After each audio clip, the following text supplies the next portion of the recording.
The wind came down from the mesas like a whisper from the spirits, carrying dust, heat, and the smell of the dry earth. A lone rider cut across the desert trail, his horse's hooves thudding softly against the hard ground. The man's face was painted with streaks of ash and clay, his long dark hair tied with a strip of leather. His eyes were steady, watching the horizon where the sun had begun to burn the sky in gold and red. He was Apache, a man shaped by the land and by the oaths he kept. That day, he rode not for war, nor for tribe, but for a promise. It had begun with a cry for help that broke the silence of the canyon. The rider had been tracking wild horses near the river when he heard the scream, sharp, frightened, human. He found a wagon overturned by the rocks. One wheel snapped, and the mules long gone. A man lay still near the stones, his rifle just out of reach. The woman beside him was trying to move, her hands trembling as she pressed against her swollen belly. Her dress was torn, dust-streaked, her face pale with fear and pain. When she saw the Apache, her eyes widened, but there was no strength left in her to run. She only whispered, her voice barely carried by the wind. "Please, save them." Her gaze shifted to the two small children huddled behind the broken wagon. The older one clutched a wooden toy. The younger pressed his face against her skirts. The Apache knelt beside her, wordless. As the meaning of her plea sank into him, she tried to sit up, but her body shook with pain. "If you see me fall, save them," she said, her lips trembling as if every word cost her more than she could give. Her eyes searched his face for something, mercy, maybe, or trust. He nodded once. "I give my word." By the time he lifted her into the shade, she was slipping away. The heat was cruel, the flies already circling, and the sky gave no promise of rain. He did what he could, gave her water, cooled her brow with a strip of cloth, whispered words in his own tongue to ease her passing. When she drew her last breath, the children didn't cry. They only stared, too shocked to understand. The Apache stood over her for a long time, then looked toward the empty stretch of land ahead. He swore he would not sleep until he had fulfilled her promise. The boy was 5, maybe 6. The girl, no older than 3. They didn't know where they were, only that the man with the quiet eyes had lifted them onto his horse and turned toward the west. He carried them across ridges and canyons, keeping to the shadows of the rocks. Away from the trails where riders in blue coats sometimes passed, he knew the land like the lines on his hand, the springs hidden beneath dry brush, the caves where the sun could not find you. At night, he built no fire. He fed the children roots and berries, sometimes a strip of dried meat from his pouch. They began to trust him, though neither spoke much. The boy asked once where his mother was. The Apache looked toward the stars and said softly, "She walks with the wind now, but she watches you." The boy nodded as if he understood, and they said nothing more. Days stretched into weeks. The desert was harsh, but the Apache moved like part of it. He guided them through valleys of stone, through thickets of mesquite, where coyotes watched with glowing eyes. Sometimes at dawn, the girl would wake crying, and he would hum softly an old tune from his people, one that spoke of spirits and survival. It wasn't a song for children, yet it calmed her, but the world they crossed was not kind. The war between settlers and tribes had grown bitter. Soldiers rode patrols, burning camps, taking what they called justice. To them, an Apache man with white children was not a protector. He was a threat, and so he kept to the wild paths, always alert, his hand never far from his knife. One afternoon, smoke rose from the valley ahead. The Apache stopped, studying it with sharp eyes. It was too heavy for a cooking fire, too still for a camp. A raid, maybe. The boy tugged at his sleeve, whispering, "Is that home?" The Apache shook his head. No home there. He turned the horse aside, guiding them toward the mountains. Behind them, a buzzard circled, black against the sun in the mountain passes. They met others, traders, wanderers, people who stared but said nothing. Some offered water, others turned away. The Apache spoke little, his focus fixed on the promise. He would find safety for them, somewhere beyond the reach of war. Yet every night the memory of the woman's words haunted him. If you see me fall, save them. He had saved them from hunger, from thirst, from the eyes of soldiers. But could he save them from a land that hated what he was? One night, they camped near an old mining trail. The moon was low, casting silver light on the rocks. The children slept beside him, wrapped in a blanket. From the darkness came the soft crunch of footsteps. The Apache froze. His hand went to his rifle. 3 shapes moved among the rocks' men. He could tell by the sound of their boots, the faint jingle of spurs. "Tracks lead this way," a voice said, rough and low. The sergeant said there was an Indian with 2 settler brats. Probably took him after a raid. The Apache's breath steadied. He lifted the girl silently, setting her behind a boulder. The boy stirred, frightened, but the Apache placed a hand over his mouth and whispered, "Quiet." "Wait." The men drew closer. Their lantern light cut across the stones, glinting off the Apache's rifle barrel. He waited, unmoving. He could see their faces now, dust-covered, tired, yet hungry for something other than justice. One of them spat on the ground. "We'll take the kids back, show the captain we did good. As for the redskin, I'll handle him." The Apache moved like shadow. His shot cracked through the stillness, echoing down the canyon. One man fell, the lantern tumbling from his grasp and smashing against the rocks. Flames flickered, catching the dry brush. The other 2 fired wildly, their bullets sparking off stone. The Apache rolled behind cover, grabbed the boy's arm, and ran. They raced into the dark, smoke rising behind them, the children crying now, the air thick with ash. The Apache pushed through the ravine, heart pounding, until the gunfire faded behind the cliffs. Only then did he stop. The girl clung to him, sobbing softly. The boy's small hand gripped his belt, refusing to let go. He stared into the night sky, chest heaving. The stars were dim behind the smoke, the wind hot and dry. Somewhere behind them, the fire roared higher, painting the rocks in red light. He knew the soldiers would come now, searching, hunting. And he knew that his vow had just become harder to keep. The promise had turned into a burden he carried, not just in his heart, but in every step, every breath. The land itself seemed to test him with hunger, with fire, with fear. Yet he would not turn back. The woman's face still lingered in his mind, her eyes pleading even in death. He whispered into the wind, "I gave my word."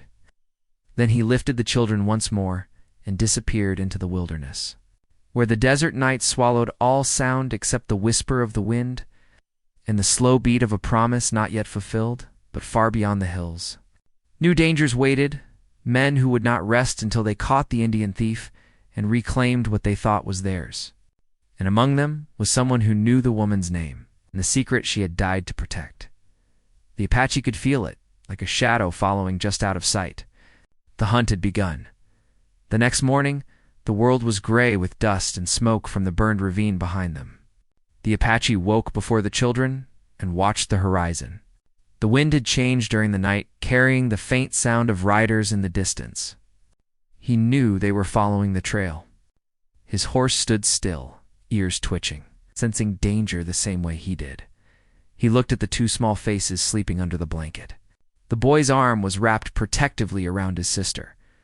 They looked peaceful, unaware of how close death had come. The Apache's jaw tightened. He had crossed many miles with them, but now the danger was growing faster than his horse could outrun. He would need shelter, maybe help, but he trusted no one. By noon he guided the horse along a narrow ridge toward a valley filled with sagebrush. The sun burned high and the air shimmered with heat.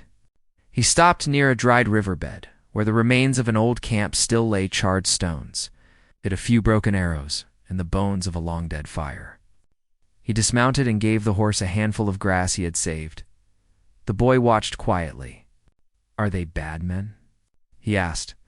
The Apache didn't answer at once. He looked down at the small tracks near the riverbed, boot marks, fresh. "Men who don't understand," he said finally.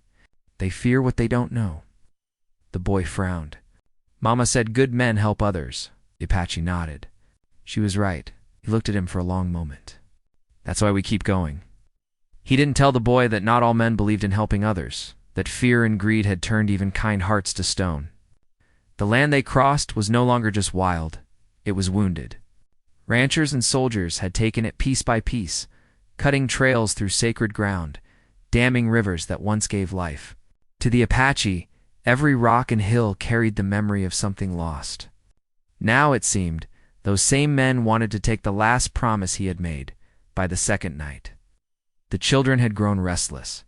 The girl had a fever from exhaustion, her small hands burning hot against his arm. The Apache knelt beside her, dipped a cloth in the last of their water, and laid it on her forehead. The boy sat close, whispering prayers he had heard his mother say. The Apache didn't understand the words, but he recognized the fear behind them. He stayed awake until dawn, listening for the sound of hoofbeats. When the first light came, he heard nothing but the cry of a hawk above the cliffs.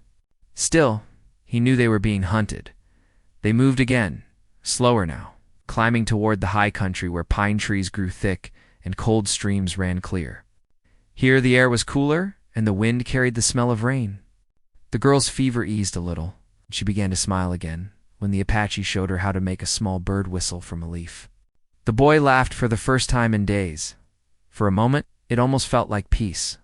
But peace in those days never lasted long. At the edge of the forest, they came upon a small cabin, hidden between the rocks.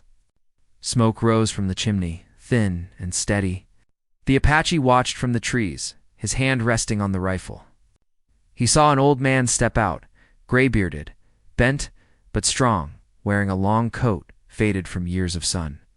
The Apache waited, studying him. The man didn't look like a soldier. He carried no weapon except a walking stick and a bucket of water. The Apache decided to risk it. He stepped out into the clearing, leading the horse by the reins. The old man froze when he saw him, his eyes widening slightly, but he didn't reach for a gun. He looked past him and saw the children. His face softened. "Where you headed, stranger?" the man asked, voice rough like gravel. "West," the Apache said. The old man nodded. "Ain't much west these days, except trouble. You look like you've had your share." The Apache said nothing. The man sighed. "There's water here, if you need it, and food for the young ones." It was rare kindness, and the Apache accepted it with caution. Inside the cabin, the air smelled of smoke and pine. The old man gave them cornbread and stew, which the children devoured in silence. The Apache ate little, his eyes always moving. The old man finally spoke again. "You're running from someone." The Apache met his gaze, but didn't answer. The man nodded slowly. "I don't need to know. Just be careful who you trust. Soldiers came through here 2 days ago. Asked about an Indian with white children. Said there's a bounty on his head." The Apache's muscles tightened, but his face remained calm. "How much?" "Enough for desperate men to forget their conscience." The Apache understood. He thanked the man and prepared to leave before dawn. The old man watched him saddle the horse and said quietly, "You've got courage, but that alone won't keep them safe. The world's changing and folks like you don't fit in it anymore." The Apache looked at him. "Maybe the world is what needs to change." The man smiled faintly, nodding as if he'd heard something true. "Maybe so." They rode again, deeper into the forest. The rain came at last, soft at first, then steady. It washed the dust from their clothes and cooled their skin. The Apache let the children ride ahead on the horse while he walked beside them. The boy sang softly, a tune his mother had taught him. Though his voice trembled when thunder rolled through the mountains, by nightfall, they reached a narrow valley with a stream running through it. The Apache made camp beneath an overhang, keeping the fire small and hidden. He told the children a story his grandfather had told him long ago about a hawk that carried its wounded mate across the sky, refusing to let go even as the storm tried to tear them apart. The story was not meant for comfort, but the children listened wide-eyed. And when he finished, the girl said, "The hawk kept his promise, didn't he?" The Apache looked into the flames. He did. Even when the wind tried to stop him. The night passed quietly, but something shifted in the air before dawn. The Apache woke to a sound faint, distant, but unmistakable. Horses. He rose silently and moved to the edge of the clearing. Through the mist, he saw them. Riders, 6, maybe 7, moving slowly along the ridge above. Their coats were dark, their rifles glinting in the morning light. He felt the old weight settle in his chest again, the kind that came before battle. He returned to the camp and woke the children gently. "We ride now," he said. The boy didn't question, just nodded and helped his sister climb onto the horse. They followed the stream down the valley, the water masking their tracks. The Apache moved fast, keeping to the trees, his senses sharp. The sound of riders faded, but he didn't slow. Every rustle of leaves, every echo of hoof on stone, set his nerves on edge. As the day wore on, clouds gathered thick above them. The storm that had promised mercy now brought fear. The rain turned to a downpour, making the trails slick. The girl whimpered as thunder crashed, and the horse stumbled once, nearly falling. The Apache steadied it, whispering calm words in his native tongue. By dusk, they reached a high plateau overlooking the plains. From there, the land stretched endless and wild, the horizon swallowed by rain and wind. The Apache stopped and looked out over it. The children huddled close. For a moment, he felt the ache of what lay ahead, the miles still to go, the danger behind them. And the memory of the woman whose last words still guided his every step. The boy looked up at him. "Will they find us?" The Apache kept his eyes on the horizon. Not tonight. But even as he said it, he could see a flicker of light far below in the valley. Torches moving in a slow, deliberate line. The hunt had not stopped, and though the storm raged across the land, drowning sound and sight alike, the Apache knew that before the sun rose again, he would have to choose between running farther into the wilderness or standing his ground to protect the promise he had made. The wind howled around them, cold and fierce, carrying the scent of fire and rain. The boy reached for his hand, the girl clung to his arm, and together they waited in the shadow of the mountain, caught. Between the ghosts of the past and the storm that was still coming, the rain kept falling through the night, heavy and cold, turning the earth into mud and the trails into rivers. The Apache stood near the fire, his face hidden in the shadows, listening to the thunder roll over the hills. He could feel the storm's pulse in the ground. But beneath it was another rhythm, distant, slower, deliberate. Horses, the men were still following. The children slept close together under the blanket. Their breathing was soft, innocent, and the sight of them stirred something deep in him, quiet anger that came not from hatred, but from the injustice of the world they'd been born into. He had seen too many broken promises, too many lives taken for land, pride, or color. Now, these 2 small lives were all that stood between him and the memory of the woman who had died trusting him. When dawn came, he covered their tracks carefully and led them deeper into the mountains. The trail wound between tall pines, their needles heavy with rain. Mist hung low, wrapping the world in gray silence. Every sound, the drip of water, the crack of a branch felt sharp, dangerous. The Apache moved like part of the land, guiding the children step by step. The boy was brave, steady, but the girl shivered in the cold, her small fingers clutching his sleeve. By midday they reached a small valley with a creek cutting through it. There, hidden behind a curtain of vines, was a narrow cave. It wasn't much, a dark hollow smelling of damp earth, but it would keep them dry. The Apache gathered branches, lit a small fire, and handed the children some berries he had picked along the way. The warmth brought a faint color back to their faces. The boy looked up at him. "Are they still coming?" The Apache nodded. "They won't stop." The boy frowned. "Why do they want us?" The Apache hesitated. There was no simple answer. "Because they don't understand who we are," he said softly. "And what they don't understand, they fear." The boy didn't fully understand, but he nodded anyway. The Apache turned his gaze toward the cave's entrance. He could feel something shifting in the world outside. Not just the chase, but something older, heavier. The land itself seemed to watch. Far below the mountains, the riders stopped at the burned valley. The rain had washed away most of the tracks, but the captain, a man with a scar cutting through his beard, knelt to study what little remained. "He's clever," he muttered. "Knows how to move unseen." One of the younger soldiers kicked at the mud. "Why chase him so far, sir? The woman's dead. The children will die out there anyway." The captain looked up sharply. "Orders are orders. The rancher in Fort Wilkes says those children are his kin. He wants them back." Another man spat on the ground. "You really believe that?" "Last I heard, the rancher didn't have family. Just money." The captain didn't reply, but the look in his eyes said he had his doubts too. Still, duty was duty. The Apache had been seen with white children, and that was enough reason for the army to ride. He straightened, glancing toward the north, where the mountains loomed like dark teeth. "He's heading for the high country," he said. "He'll have to come down sooner or later. When he does, we'll be waiting." Back in the cave, the Apache dreamed little that night. His rest was broken by memories of his own childhood, of smoke over his village, of soldiers shouting, of his mother's hand slipping from his as they ran through the burning grass. The same fear he had once felt now lived in the children beside him.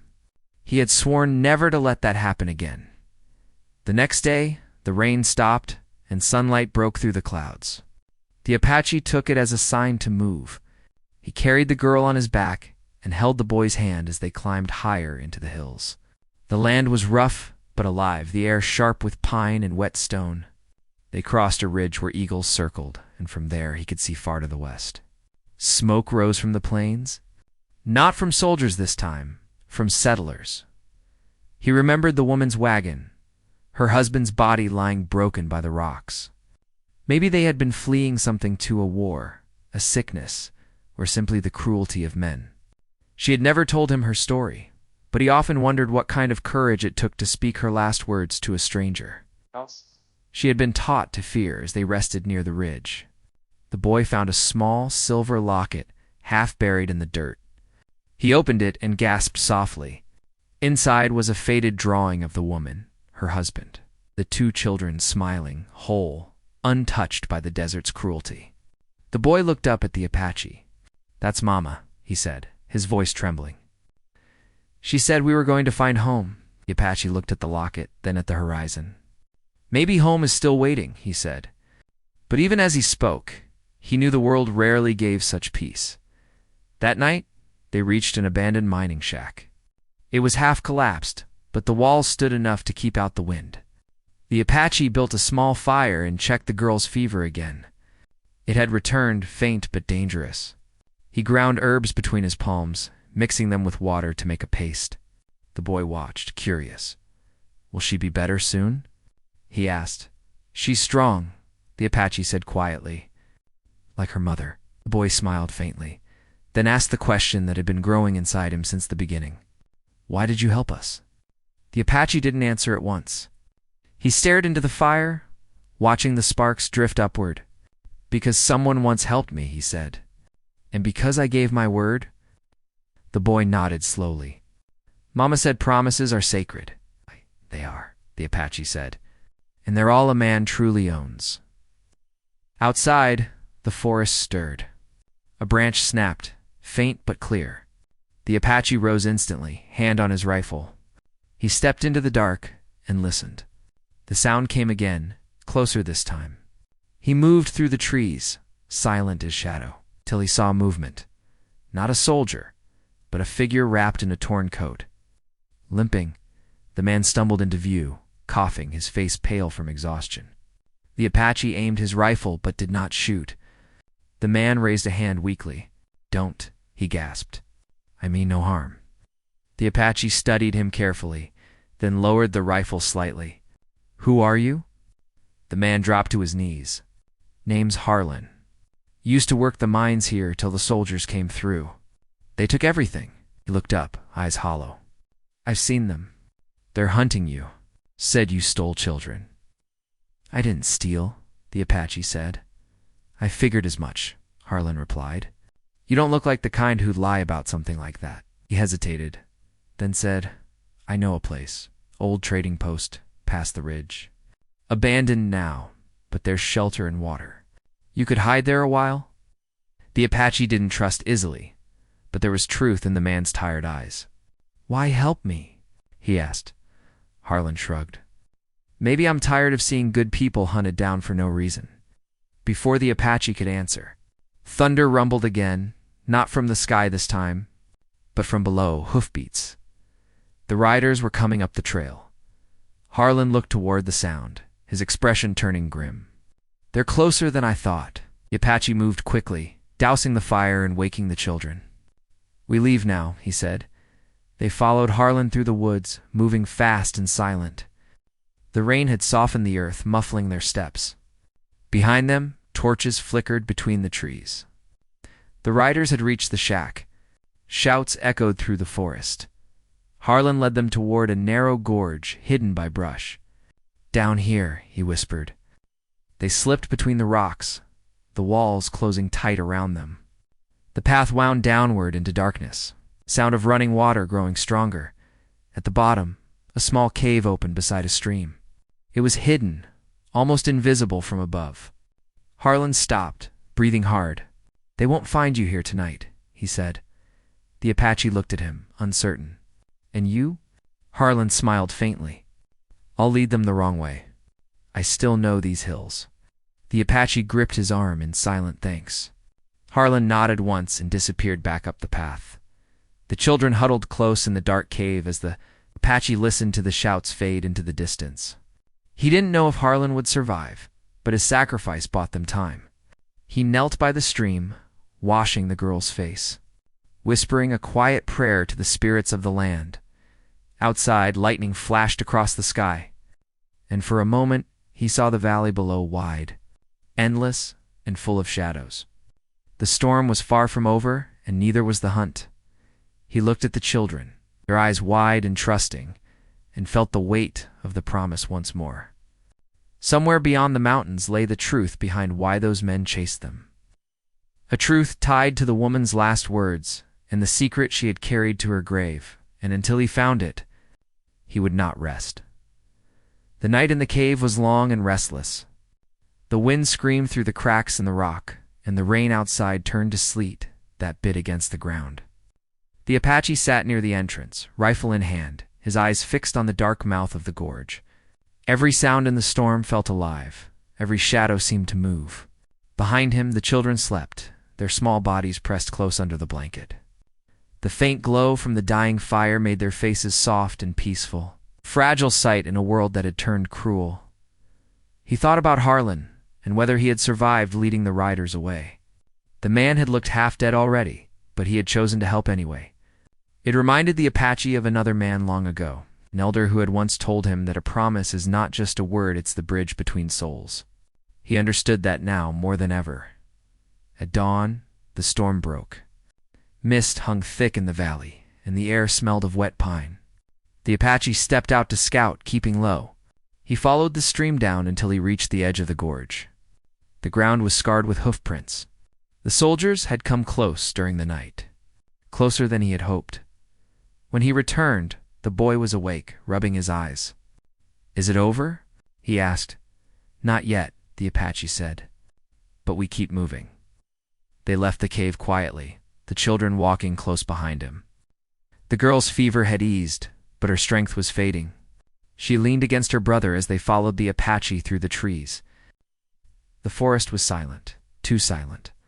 No birds, no wind, just the distant echo of something that didn't belong to the wilderness. He stopped suddenly and raised his hand. The boy froze. Voices drifted through the fog. Men, close. He led the children off the path, guiding them behind a fallen tree. Through the branches, he saw them 3 riders moving slowly, their coats muddy, their rifles across their saddles. One of them carried something that made his stomach twist. A coat. Harlan's. The men talked as they passed. "Found him near the creek," one said. Said the Indian went north. "I think he was lying." Another spat into the mud. "Doesn't matter. The captain wants those kids alive. Says the woman's husband had good land, the kind that makes men rich." The third man laughed harshly. "Ain't that something? Killing for gold, calling it justice." Their voices faded as they rode on, but the weight of their words stayed heavy. The Apache watched until the sound of hooves disappeared, then turned back to the children. The boy looked frightened, but didn't cry. "They killed him, didn't they?" he asked. The Apache's jaw tightened. He made a choice, he said. He bought us time. The boy's eyes filled with tears. Will they kill us too? Not while I breathe, the Apache said firmly. They traveled for 2 more days, pushing through cold and hunger. The path climbed higher into the mountains, where snow still clung to the ridges. The Apache knew that beyond these peaks lay the desert again. And past that, a settlement where he might find help or at least answers. But the closer they got, the more he felt the world closing in. At night, the children slept huddled beside him, and he listened to the cries of coyotes echoing in the distance. Sometimes he thought he heard whispers in the wind, the soft voice of the woman repeating her last words. If you see me fall, save them. Each time he heard it, his heart grew heavier. By the 3rd evening, they reached a narrow pass with high cliffs on both sides. The Apache studied the ground and saw fresh tracks horses, at least 6 of them. His instincts screamed danger. He turned back, searching for another way. But the mountain walls rose too steeply. He decided they would rest for a few hours before moving at night. He built no fire this time, only gathered pine branches to keep the children warm. As darkness settled, he sat with his rifle across his knees, his eyes scanning the shadows. He didn't hear them at first. The first sign was the horse snorting softly in the dark. Then the faint metallic click of a rifle being cocked. He spun, pulling the boy to the ground as a bullet tore through the air, hitting the rock behind them. The girl screamed. Shouts echoed from the cliffs. The Apache fired back, his shot cracking through the silence. Sparks flew where bullets struck stone. Get down, he shouted, pulling the children behind a boulder. More gunfire followed, the sound bouncing off the canyon walls. He could see shapes moving in the dark riders, dismounting, spreading out. They were trying to corner him. He grabbed the boy's hand.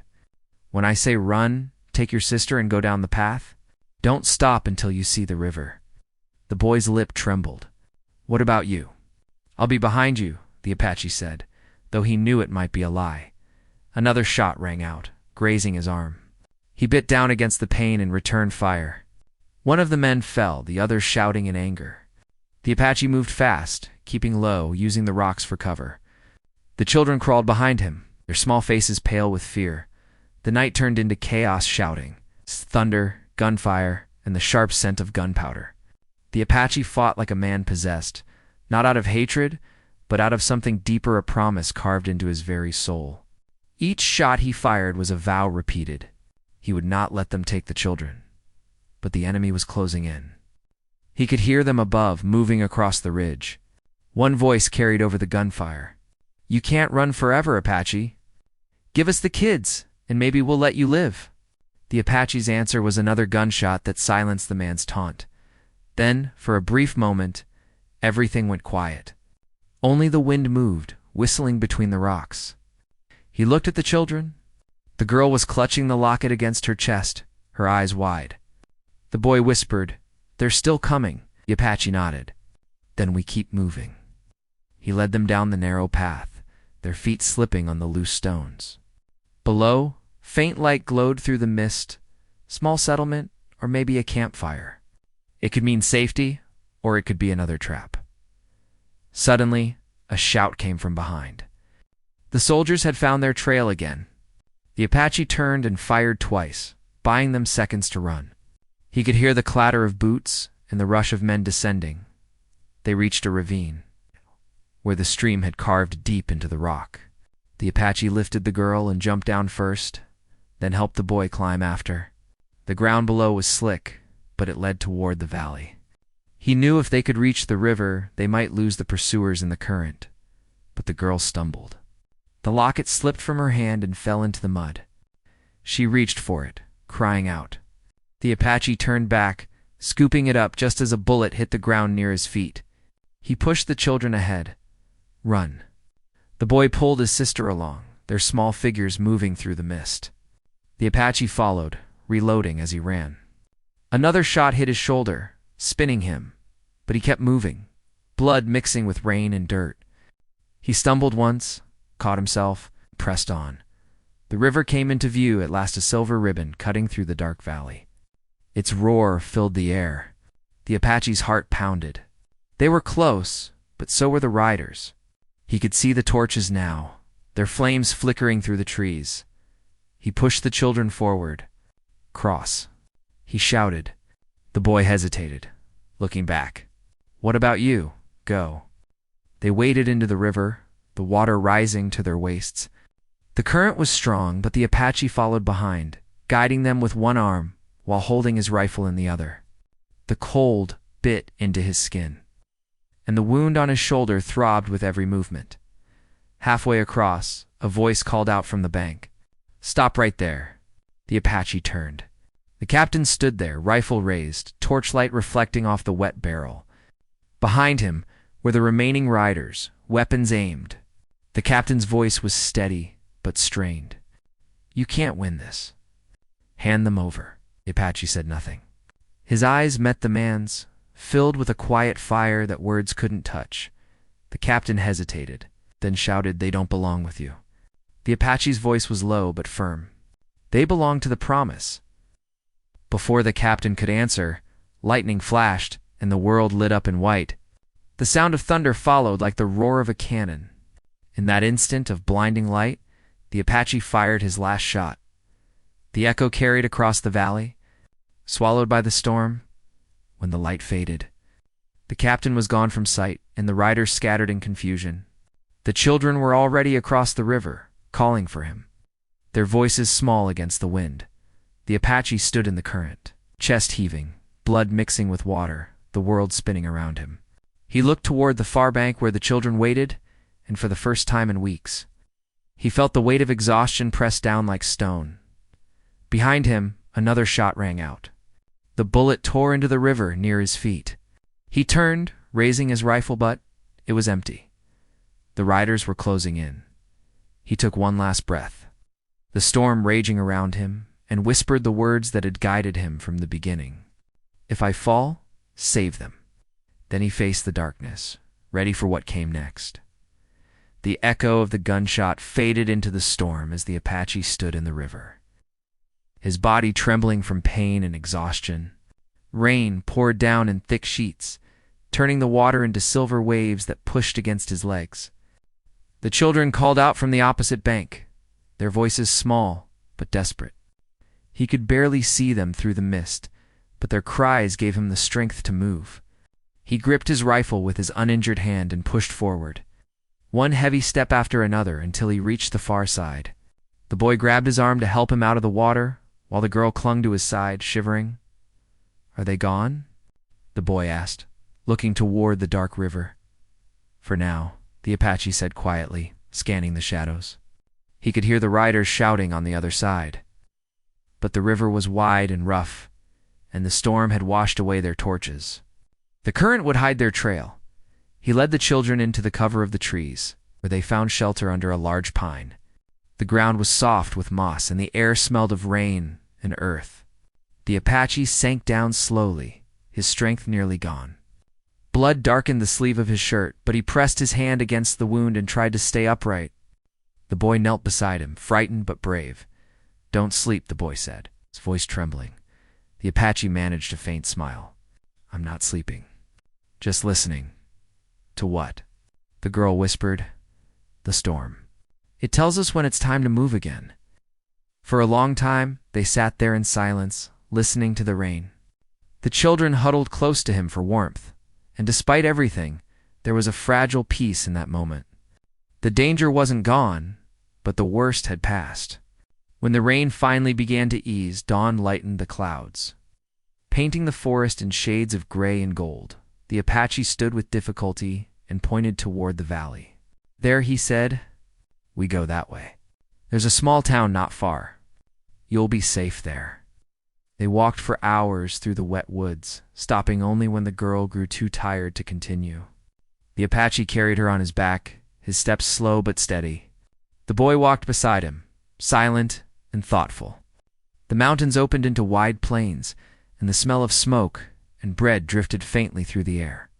It was a sign of life, of people. When they finally reached the edge of the settlement, the Apache stopped.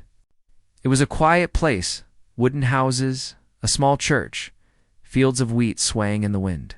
A few townspeople moved about, their faces wary but not unkind. He could feel the weight of their eyes on him. An Apache warrior, wounded and carrying 2 white children, was not a sight they saw every day. He turned to the boy. "This is where I leave you." The boy shook his head. "You can't go. You saved us."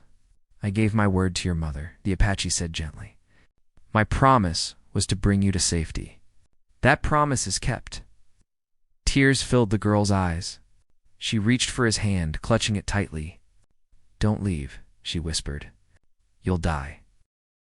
He knelt in front of her, brushing a strand of wet hair from her face. "No," he said softly.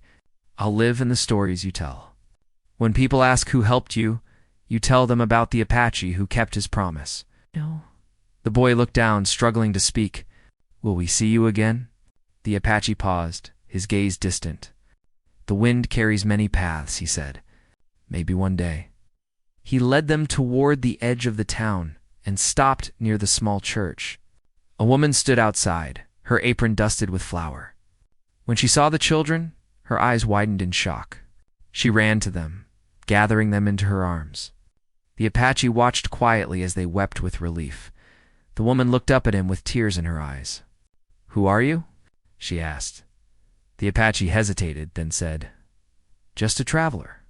They were lost in the storm. She nodded, her voice trembling. "God bless you. You saved their lives." He gave a small nod, said nothing more, and turned to go. His steps were heavy, but his heart felt lighter. Behind him, he could hear the children calling out his name one last time. He didn't turn around. Some goodbyes are better carried in silence. He walked back into the wilderness, the sun rising over the mountains. The land stretched wide and empty before him, but there was peace in that emptiness. He found a stream and washed his wound, binding it with cloth torn from his shirt. The pain was sharp, but it reminded him he was still alive. He sat by the water for a while, watching the ripples spread. He thought of the woman who had trusted him with her children, of Harlan, who had given his life to buy them time, of the captain who had chased him with hate in his heart. So many lives had crossed his path, some ending in darkness, others leading to light. And in all of it, he had learned that loyalty wasn't about blood or tribe, it was about truth.